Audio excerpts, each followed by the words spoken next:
Pour élargir nos goûts alimentaires, des grands chefs adaptent désormais les classiques de la cuisine française.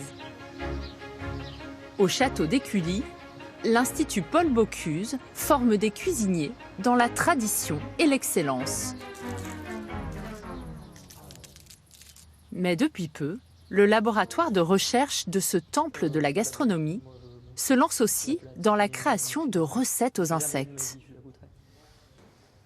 Est-ce que tu as un insecte, toi Léa, qui t'attire plus qu'un autre? Moi, je serais plus attirée par les petits. Ouais, ok. Par rapport, par exemple, à ça, où tout de suite, on a un truc beaucoup plus gros. On voit pas, tu vois, des yeux ou des pattes qui dépassent. Ouais, je trouve que ça... Le responsable du laboratoire vient de recevoir une sélection de bestioles venues de Thaïlande. T'es vraiment sur un... Des grillons, des criquets ou des vers, mais aussi des scorpions ou des punaises d'eau géantes. Alors là, on est sur des fourmis, oui. De loin, on pourrait dire que c'est des épices ou des choses comme ça. On pourrait très bien finir le saupoudrer une préparation comme du poivre et justement, ça apporterait aussi un peu de couleur. Donc on peut tester, hein. Si...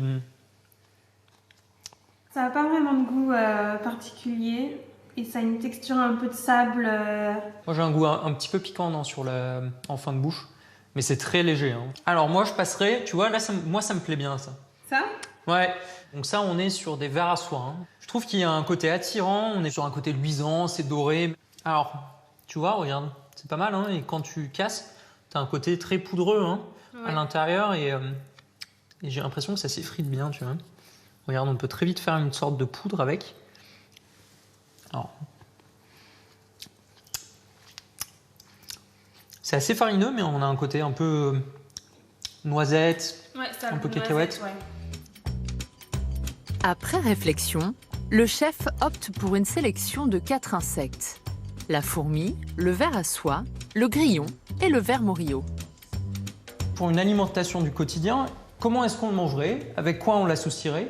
Et est-ce que ça serait plus un condiment? Est-ce que ça serait mangé plus à l'intérieur d'une sauce? C'est vraiment d'essayer de chercher les typicités de chacun de ces nouveaux aliments et de ces nouvelles matières premières qu'on a, essayer de les mettre en valeur pour proposer aux consommateurs une nouvelle expérience culinaire gustative, mais sans forcément être dans l'exceptionnel, mais vraiment dans le plaisir de la consommation de l'insecte, comme il pourrait l'être, on l'imagine, dans une 50aine d'années.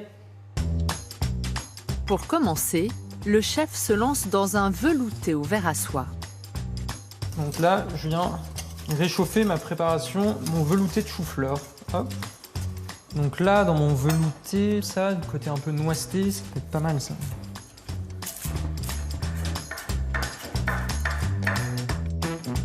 Ce velouté traditionnel est saupoudré de ver à soie haché, puis d'un zeste de citron vert. Et le tour est joué.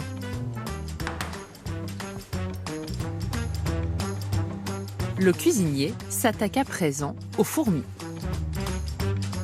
La purée aux fourmis, ça me paraît une bonne idée, tu vois.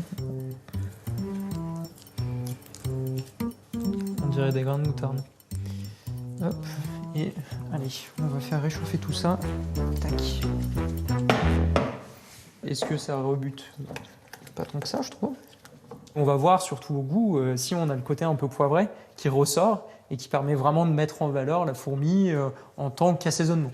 Pour le plat principal, les grillons entrent dans la danse. Je prends mes grillons, mon huile qui est chaude, hop. En fait, le grillon va devenir vraiment la base de la préparation, donc comme si c'était une viande. Et ça pourrait être une alternative, par exemple, on va dire, il y a une blanquette, un bœuf bourguignon qu'on accompagnerait d'une purée aux fourmis.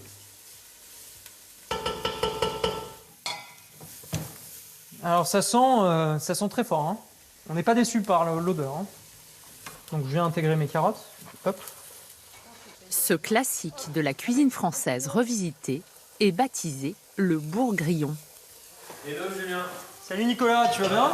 Bien et toi? Ouais, super. Alors, qu'est-ce que tu nous as préparé? Ah bah plein de choses bonnes, tu vois. Quelle est la valeur nutritionnelle de ces nouveaux plats? Justement, là, les Le diététicien de l'Institut Bocuse est chargé de l'évaluer. Alors, je t'ai J'ai fait... fait mes petites recherches moi. Ah super. Donc je t'ai fait différentes préparations. Par exemple, là, j'ai fait une purée aux fourmis. Ok.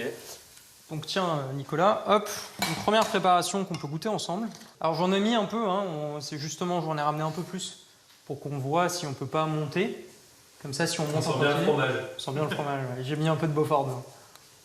C'est assez neutre, non? Ouais. Bah, c'est pas mal, hein, parce que ça veut dire qu'on peut monter un peu. Ouais, parce que si tu veux qu'il y ait un vrai impact nutritionnel et que les fourmis jouent un rôle du point de vue de l'alimentation, il va falloir en mettre plus pour ajouter des protéines justement. Ok, très bien. Donc, bah, j'y vais alors. Ouais. Au niveau nutritionnel, les insectes ils vont nous apporter les mêmes protéines que l'ensemble des produits carnés, viande, volaille et même poissons, mollusques, crustacés. En termes de glucides, ils sont très faibles. Ils vont avoir des matières grasses et principalement en matières grasses qui nous intéressent, c'est les matières grasses insaturées, oméga 3, oméga 6 notamment, dont on parle beaucoup. On va retrouver dans les insectes une vitamine qu'on ne trouve que dans les produits animaux, c'est la fameuse vitamine B12 dont certains végétariens ou véganes peuvent manquer. Avec 22 grammes d'insectes seulement, ce menu dispense déjà 13 grammes de protéines, l'équivalent de la moitié d'un steak.